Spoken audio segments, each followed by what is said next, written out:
Lebih dari sebulan sudah peristiwa pembakaran mobil milik calon pengantin di garase rumah Jalan Pakis Aji Gang Cengana Sari 3, nomor 11 Denpasar Timur, Kamis 22 September terjadi.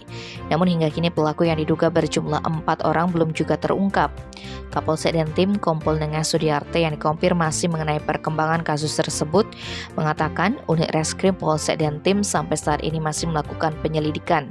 Disinggung mengenai kendala yang dihadapi pihaknya dalam mengusut perkara tersebut, Perwira Melati 1 di Punda ini mengatakan baik pemeriksaan keterangan saksi, barang bukti hingga analis rekaman CCTV tak memunculkan titik terang, apalagi rekaman CCTV tidak jelas alias buram.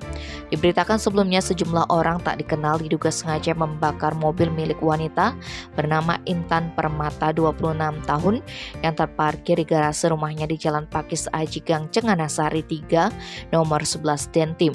Peristiwa itu diketahui oleh korban terjadi Kamis 22 September sekitar pukul 2. Dari pemeriksaan yang dilakukan petugas diduga para pelaku melempar minyak gas ke dalam garase dan disulut api, lalu mereka kabur. Belum diketahui apa motif dari pembakaran tersebut. Tim Bali Express melaporkan.